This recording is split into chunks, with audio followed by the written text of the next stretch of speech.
ভোর হলেই রাজামশাই এবং রাজবৈদ্য পাহাড়ের অন্য পাশে দরবেশ বাবাকে খোঁজার জন্য বেরিয়ে পড়েন।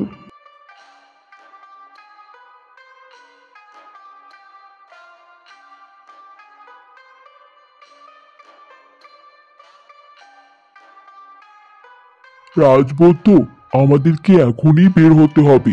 যত দ্রুত সম্ভব সেই দরবেশ বাবাকে খুঁজে বের করতে হবে, আর আমাদের ক্ষমা চাইতে হবে। আপনি চিন্তা করবেন না মহারাজ, আজকের মধ্যেই আমরা দরবেশ বাবাকে খুঁজে বের করব। এরপর তারা দুজন দরবেশ বাবাকে খুঁজতে বের হয়ে যায়। এবার তারা জঙ্গলের অপর পাশ খুঁজতে থাকে এবং কিছু সময় পর তারা দরবেশ বাবাকে খুঁজে পেয়ে যায়।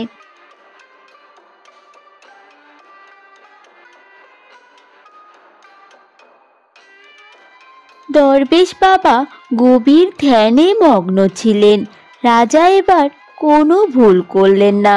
তিনি দরবেশ বাবার সামনে চুপ করে দাঁড়িয়ে থাকলেন এবং অপেক্ষা করতে থাকলেন কখন দরবেশ বাবার ধ্যান ভাঙবে। তারা সেখান থেকে নড়লেনও না। আর অন্যদিকে সকাল হতে সিপাহী সুজনের সাথে দেখা করে আর বলে, কাল তো রাত হয়ে গিয়েছিল, সেজন্য আমি রানী এবং রাজকন্যার সাথে তোমাকে দেখা করাতে পারিনি। কোনো সমস্যা নেই, আপনাকে অনেক ধন্যবাদ। আপনি কাল আমাকে থাকার ব্যবস্থা করে দিয়েছেন, এখন কাজের একটা ব্যবস্থা হলেই হয়। আমি আপনাকে আর কষ্ট দেব না। শোনো সুজন, এখন আমি তোমাকে রানী এবং রাজকন্যার কাছে নিয়ে যাব। তারা যদি তোমাকে পছন্দ করে তাহলে এখানে তোমার কাজের সুযোগ হবে, না হলে আমার দ্বারা আর কোনো কিছু করা সম্ভব না। সুজন তখন কোনো কিছুই বলে না।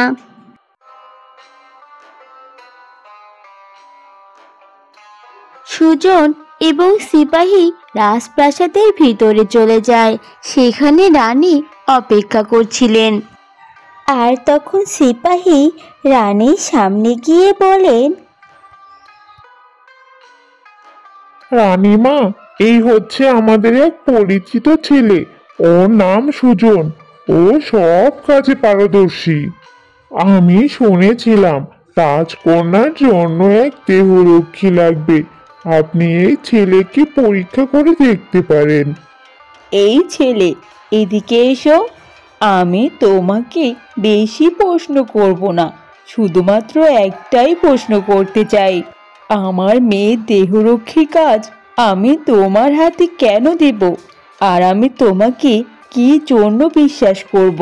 আমি তো তোমাকে চিনি না। এমন কি গুণ আছে তোমার, বলো?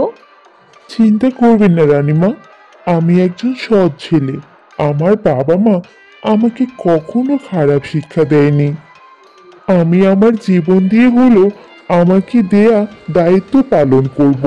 আমাকে একবার দায়িত্ব দিয়ে দেখেন, আমি আপনাকে নিরাশ করব না। ঠিক আছে, ঠিক আছে। শুধুমাত্র আমার পছন্দ দিয়ে তো হবে না। যদি রাজকন্যার তোমাকে পছন্দ হয় তাহলে আমরা তোমাকে কাজে রাখবো। আর হ্যাঁ, তোমাকে সব সময় রাজকন্যার পাশে থেকে তাকে সমস্ত বিপদ আপদ থেকে তোমাকে রক্ষা করতে হবে। এমনকি তার সব আবদারও তোমাকেই পূরণ করতে হবে। সুজন তখন মাথা নাড়িয়ে সায় দেয়। এরপর সিপাহী রাজকন্যার ঘরে গিয়ে বলে, রাজকন্যা, আপনাকে রানীমা ডেকেছেন। আপনার জন্য দেহরক্ষী রাখার ব্যবস্থা করা হয়েছে, এই জন্য আপনাকে ডাকছেন। এত সকাল সকাল আমাকে কি জন্য ডেকেছে? তুমি কি কিছু বলতে পারো? আচ্ছা, ঠিক আছে, তুমি যাও, আমি আসছি। রাজকন্যা তখন মনে মনে চিন্তা করতে থাকেন। কোনো দেহরক্ষী ভালো মানেন না। মা প্রতিবার গ্রাম থেকে কি সব লোকেদের ধরে নিয়ে আসেন।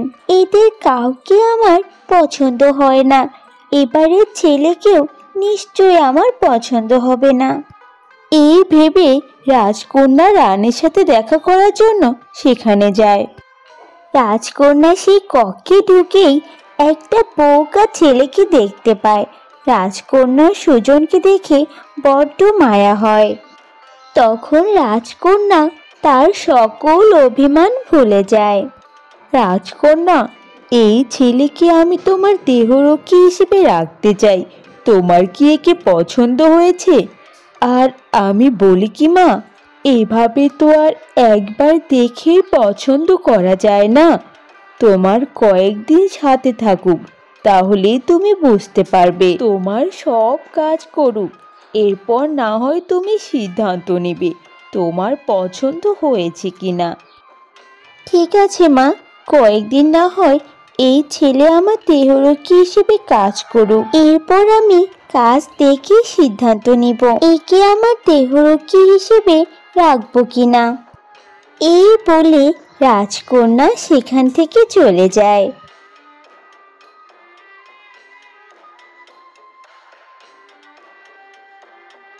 আর অন্যদিকে দরবেশ বাবার ধ্যান ভঙ্গ হয়।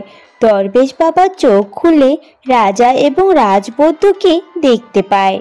কি হয়েছে তোমার? এখানে কেন এসেছো? কি চাও আমার কাছে?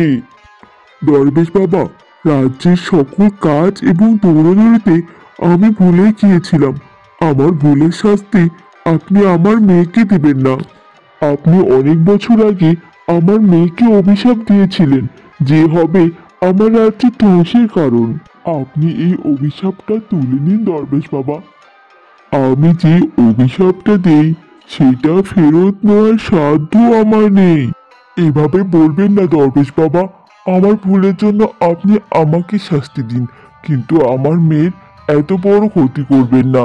আমি আমার মেয়ের জন্য খুবই চিন্তিত। আমি কোনো উপায় পাই কিনা দেখছি। তুই সামনের পূর্ণিমাতে রাজকন্যা সহ আমার সাথে দেখা করতে আয়। দরবেশ বাবা আর কোনো কথা না বলে চুপ করে বসে থাকেন। তখন রাজামশাই আর রাজবধূ কোনো উপায় না পেয়ে ফেরার প্রস্তুতি নেন।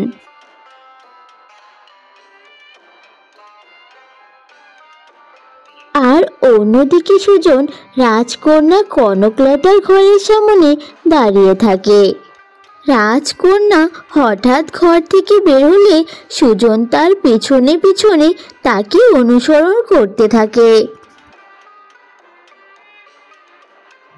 এক সময় রাজকন্যা বাগানে চলে যায়।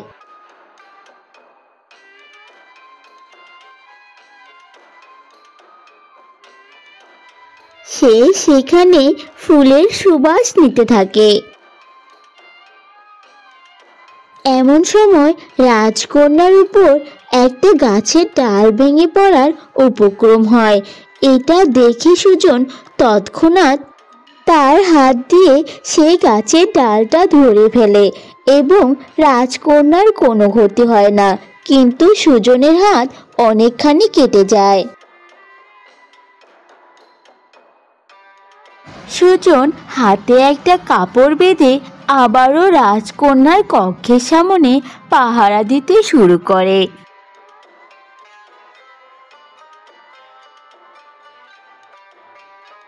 এবং সুজন মনে মনে খুব চিন্তিত থাকে। আজকে কাজের প্রথম দিন আমার, আর আজকেই আমি কি কাজটা করলাম? রাজকন্যাকে রাগিয়ে দিলাম। রাজকন্যা মনে হয় আর আমাকে কাজে রাখবে না। কি যে করি, আমি এত গাধা কেন? হঠাৎ পিছন থেকে সুজন কারো একজনের পায়ে শব্দ পায়। কেউ একজন সুজনের দিকে এগিয়ে আসছে।